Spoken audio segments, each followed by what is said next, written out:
Hi friends, welcome back to Manisha's looks Kannada. Friends, captaincy task ಶುರು. ಅಭಿ ಮತ್ತು ಅಶ್ವಿನಿ ನಡುವೆ ಕ್ಯಾಪ್ಟನ್ಸಿ ಟಾಸ್ಕ್ನ ಜಿದ್ದಾಜಿದ್ದಿ. 8ನೇ ವಾರದ ಕ್ಯಾಪ್ಟನ್ ಆಗಿದ್ದು ಯಾರು ಅಂತ ಇವತ್ತಿನ ವಿಡಿಯೋದಲ್ಲಿ ನೋಡೋಣ.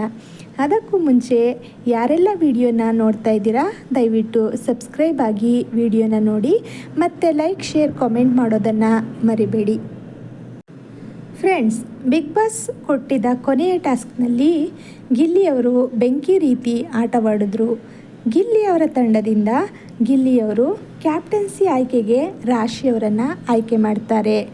ಟೋಟಲ್ಲಾಗಿ ಕ್ಯಾಪ್ಟನ್ಸಿ ಟಾಸ್ಕ್ಗೆ 4 ಜನ ಆಯ್ಕೆಯಾಗಿರ್ತಾರೆ: ಧ್ರುವ, ರಾಶಿ, ಅಶ್ವಿನಿ ಮತ್ತು ಅಭಿಯವರು. ಆದರೆ ಬಿಗ್ ಬಾಸ್ ಇಲ್ಲಿ ಒಂದು ಟ್ವಿಸ್ಟ್ ಕೊಡುತ್ತೆ. ಬಿಗ್ ಬಾಸ್ ಮನೆಯಲ್ಲಿರುವ ಕಂಟೆಸ್ಟೆಂಟ್ಗಳು ಈ 4 ಜನಕ್ಕೆ ವೋಟ್ ಹಾಕಿ ಇಬ್ಬರನ್ನ ಕ್ಯಾಪ್ಟನ್ಸಿ ಟಾಸ್ಕ್ಗೆ ಸೆಲೆಕ್ಟ್ ಮಾಡಬೇಕು ಅಂತ ಹೇಳ್ತಾರೆ. ಯಾರು ಇಬ್ಬರು ವ್ಯಕ್ತಿಗಳಿಗೆ ಹೆಚ್ಚು ವೋಟ್ ಬರುತ್ತೋ ಆ ವ್ಯಕ್ತಿಗಳು ಈ ಟಾಸ್ಕ್ನ ಆಡಬಹುದು ಅಂತ ಹೇಳ್ತಾರೆ. ವೋಟಿಂಗ್ ಪೋಲ್ನಲ್ಲಿ ಅಭಿಯವರಿಗೆ ಜಾಸ್ತಿ ವೋಟ್ ಬೀಳುತ್ತೆ ಮತ್ತು ಧ್ರುವಂತವರಿಗೆ ಒಂದೇ ಒಂದು ವೋಟ್ ಬೀಳುತ್ತೆ. ಅದು ರಘು ಅವರು ಹಾಕ್ತಾರೆ. ರಾಶಿಕಾಗೆ 2 ವೋಟ್ ಬೀಳುತ್ತೆ. ಗಿಲ್ಲಿ ಮತ್ತು ಸೂರಜ್ ಇಬ್ಬರು ಕೂಡ ರಾಶಿಕೆಗೆ ವೋಟ್ ಹಾಕ್ತಾರೆ. ಅಶ್ವಿನಿ ವಿರುದ್ಧ ಅಭಿಯವರು ಕ್ಯಾಪ್ಟನ್ಸಿ ಟಾಸ್ಕ್ ಆಡಲು ಸೆಲೆಕ್ಟ್ ಆಗ್ತಾರೆ. ಕ್ಯಾಪ್ಟನ್ಸಿ ಟಾಸ್ಕ್ ಹೇಗಿದೆ ಅಂದರೆ, ಗಾರ್ಡನ್ ಏರಿಯಾದಲ್ಲಿ ಒಂದು ಚೇರ್ನ ಇಟ್ಟಿದ್ದಾರೆ.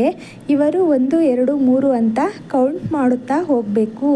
12 ನಿಮಿಷಗಳ ಕಾಲ ಇವರು ಕೌಂಟ್ ಮಾಡಬೇಕಾಗುತ್ತೆ. ಆಪೋಸಿಟ್ ಅವರು ಬಂದು ಇವರನ್ನು ಡಿಸ್ಟ್ರ್ಯಾಕ್ಟ್ ಮಾಡಬೇಕು. ಆ ಕೌಂಟ್ನ ಮಿಸ್ ಆಗೋ ಥರ ಮಾಡಬೇಕಿರುತ್ತೆ. ಅಶ್ವಿನಿಯವರಿಗೆ ಗಿಲ್ಲಿ, ಕಾವ್ಯ ಡಿಸ್ಟ್ರ್ಯಾಕ್ಟ್ ಮಾಡ್ತಾರೆ.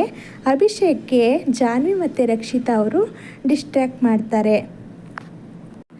ಫೈನಲಿ ಅಶ್ವಿನಿಯವರು ಈ ಕ್ಯಾಪ್ಟನ್ಸಿ ಟಾಸ್ಕ್ನಲ್ಲಿ ಡಿಸ್ಟ್ರ್ಯಾಕ್ಟ್ ಆಗಿದ್ದಾರೆ. ಅಭಿಯವರು ಈ ಟಾಸ್ಕ್ನ ಗೆದ್ದು 9ನೇ ವಾರದ ಮನೆಯ ಕ್ಯಾಪ್ಟನ್ ಆಗಿ ಆಯ್ಕೆಯಾಗಿದ್ದಾರೆ. ಈ ರೀತಿ ಬಿಗ್ ಬಾಸ್ ಕ್ಯಾಪ್ಟನ್ಸಿ ಟಾಸ್ಕ್ ನೀಡಿದ್ದು ಅಶ್ವಿನಿಯವರು ಸೋತಿದ್ದಾರೆ ಅಂತಲೇ ಹೇಳಬಹುದು. ಬಿಗ್ ಬಾಸ್ ಸೀಸನ್ 12ರಲ್ಲಿ ಯಾರು ಗೆಲ್ಲಬೇಕು ಅಂದ್ಕೊಂಡಿದ್ದೀರಾ ದಯವಿಟ್ಟು ಕಾಮೆಂಟ್ ಮೂಲಕ ಎಲ್ಲರೂ ತಿಳಿಸಿ. ಮತ್ತು ಈ ವಿಡಿಯೋ ಎಲ್ರಿಗೂ ಇಷ್ಟ ಆಗಿದ್ದರೆ ದಯವಿಟ್ಟು ಲೈಕ್ ಮಾಡಿ, ಶೇರ್ ಮಾಡಿ, ಕಾಮೆಂಟ್ ಮಾಡಿ, ಸಬ್ಸ್ಕ್ರೈಬ್ ಮಾಡಿ. Thank you.